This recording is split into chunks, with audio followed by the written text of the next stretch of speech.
हे मुद्दामून केलं जाते निवडणुका डोळ्यासमोर ठेवून अमराठी मराठी वाद पेटवण्याचा प्रयत्न आहे। मी परत एकदा सांगतो, कुठल्याही भाषेविषयी, कुठल्याही जातीविषयी, कुठल्याही धर्माविषयी दुस्वास असणं, द्वेष असणं, दुराग्रह असणं हे आमच्या हृदयातच नाही आहे।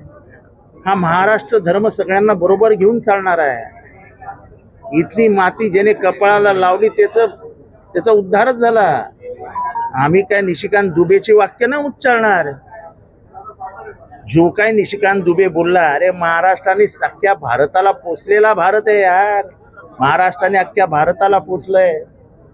इन्कम टॅक्स, GDP, ते बजाज असो, टाटा असो, बिर्ला असो, गोदरेज असो, की अगदी अडाणी असो नाही तर अंबानी असो, त्यांना या मातीने मोठं केलं। या मातीने त्यांनी ना जात बघितली, ना पात बघितलं, ना पंथ बघितला। या महाराष्ट्राने सगळ्याला मोठं केलं।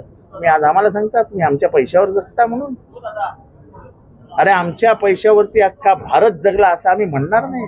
आमच्या महाराष्ट्राचा विशाल विशाल हे जे विशाल आहे ना आमचं, त्या विशाल हृदयात नाही हे सगळं निघालं। तुम्ही आज हृदयावरती आमच्या थुंकतात, हे म्हणतात की आम्ही पोचतो म्हणून तुम्ही जगतात। अरे मराठी माणूस उशीर कुठे असा झालेला नाही। शिवरायांची भूमी आहे। पाहिजे तसा होत नाही सरकारकडून। सरकार करायला लावतंय, हे सरकार करायला लावतंय। या सरकारला अमराठी मराठी वाद पेटवायचा आहे, हिंदू मुसलमान पेटवायचा आहे, OBC मराठा पेटवायचा, निवडणुका जिंकायच्या बस। महाराष्ट्र धर्म, महाराष्ट्र सन्मान, महाराष्ट्राचा अपमान।